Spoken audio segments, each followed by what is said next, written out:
사랑하고 존경하는 목장장님 여러분, 목장 예배라는 것은 축복 가운데 축복이고 은혜 가운데 은혜입니다. 목장 예배 드릴 때에 하나님이 찾아오시는 거예요. 하나님이 하늘문을 열고 천군천사를 대동하고 그 가정에 오시는 거예요. 그러니까 가정을 제공한, 장소를 제공한 그 가정에 복이 있으며, 그것뿐만 아니라 목장관 전체가 그 예배 가운데 하나님의 임재 경험하고, 그리고 속죄 은총을 경험하고 질병이 치유되고 문제가 해결받는 그 은총의 역사가 이 목장 예배 가운데 있기 때문인 것입니다. 목장 예배 드릴 때 목장원들에게 이러한 사실을 리얼하게 자세히 가르쳐 줄 필요가 있는 것입니다. 오늘 본문은 사사기 19장 1절에서 15절까지인데요. 행엄한 레위인의 첩이라는 제목으로 이제 공부하겠습니다. 지난 시간 공부한 대로 이제 17장, 18장에 이어 19장도 사사시대의 종교적인 부패, 그리고 사회 질서 기강의 무너짐, 아주 사회가 엉망진창인 것을 우리가 알 수 있습니다. 특별히 레위인이 첩을 두었어요. 레위인이 첩을 두어서, 근데 그 첩을 둔 레위인에게 강포와 추악한 범죄를 저지른 기부와 거민들이 어떻게 되었는가, 그리고 그들의 악행은 무엇인가, 그걸 고발한 내용입니다. 1절에 보면 이스라엘의 왕이 없을 그때에 그렇게 시작하죠. 여러분 무슨 말입니까? 그 시대를 이끌어갈 지도자가 없었다는 것입니다. 여러분 목장장이 지도력을 제대로 발휘하여 영성을 가지고, 영적 통찰력을 가지고, 그리고 사명감을 가지고, 믿음을 가지고, 그리고 그 목장원들을 잘 지도해 준다는 것은 목장원들에게 축복입니다. 교회에도 큰 은혜죠.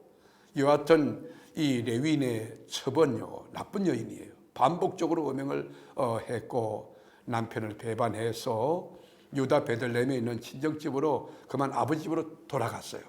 이거 제멋대로요. 통제가 안 되는 여인이에요. 요즘도 그런 여인이 있는지 모르겠습니다. 이것은 마치 여호와를 버리고 다른 신들을 섬긴 이스라엘의 모습과 같다고 하겠습니다. 혹 여기에 여러분의 모습은 있지 않습니까? 그런데 더 기가 막힌 것은 이 레위인이 넉 달 동안, 여러분 얼마나 화가 났겠어요. 막 음행을 해서 동네에서 막 떡을 만들었고 인격을 막 손상시켰고, 그런데도 여러분 자기 친정집에 무책임하게 돌아간 이 여인 넉 달 동안 기다려도 첩이 오지 않자 그녀를 데려오기 위해서 하인과 나귀 2마리를 가지고 장인이 있는 베들레헴으로 갑니다. 그때 여러분 장인이 어떻게 했어요? 미안했지 않겠습니까? 그래서 환대해요. 계속 우리 집에 머물라고 사위에게 간청을 합니다. 그러나 이 레위인은 장인의 요청을 거절하고 첩과 함께 저 종을 데리고 이스라엘 백성들이 살고 있는 안전한 땅 기브아에 해가 질 점에 도착하게 됩니다. 여러분, 이것이 어쩌면 우리 인생의 행로의 한 단면이 아닐까 생각합니다. 여러분은 인생이나 신앙생활 할 때 하나님 없이 내 소견대로, 내 뜻대로, 내 방법대로 그렇게 판단하고 행동한 적은 없는지 한번 돌아볼 필요가 있어요. 여러분 목장원들 가운데 혹 그런 분이 있는가 없는가 살펴보고 묵묵히 기도해 줄 수 있다면 그 훌륭한 목장장이 되겠죠. 그리고 나에게 실수한 사람을 얼마나 용서했는가, 5번 용서했는가, 4번 용서했는가. 이 레위인, 여러분 그 첩이 부당하고 불편하고, 그리고 불법한 일을 저지르고 친정집에 가고 넉 달 동안 있었지만 기다리고 또 찾아가는 그런, 여러분 이 레위인의 넓은 마음 우리에게 필요하지 않는가. 나에게 실수하고 잘못한 그 사람을 얼마나 품어주었는가, 얼마나 용서해 줬는가. 목장장님 여러분, 오늘 목장 예배는 용서라고 하는 거, 또 기다림이라고 하는 거, 그리고 포용하고 이해한다는 거, 그런 주제로 한번 말씀을 나눠보면 어떠실까요? 목장장님 여러분의 수고는 결코 헛되지 않습니다. 목장원들 마음속에 하나님의 말씀이 들어가서 말씀으로 그들이 자라날 거예요. 영적으로 아주 풍성하게 자라날 거예요. 그때 목장원 전체가 하나님의 아름다운 이야기를 들려주는 축복받은 이 복음의 메신저들이 다 되게 될 줄 믿습니다.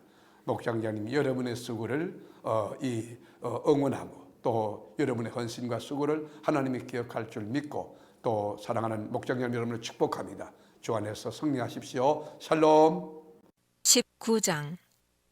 이스라엘에 왕이 없을 그때에 에브라임 산지 구석에 우거하는 어떤 레위 사람이 유다 베들레헴에서 첩을 취하였더니 그 첩이 행음하고 남편을 떠나 유다 베들레헴 그 아비의 집에 돌아가서 거기서 넉 달의 날을 보내매 그 남편이 그 여자에게 다정히 말하고 그를 데려오고자 하여 하인 하나와 나귀 2匹를 데리고 그에게로 가매 여자가 그를 인도하여 아비의 집에 들어가니 그 여자의 아비가 그를 보고 환영하니라.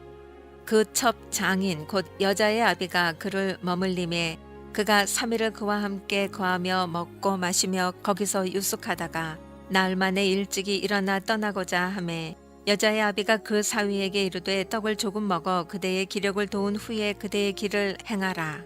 두 사람이 앉아서 함께 먹고 마시매 여자의 아비가 그 사람에게 이르되 청하노니 이 밤을 여기서 유숙하여 그대의 마음을 즐겁게 하라.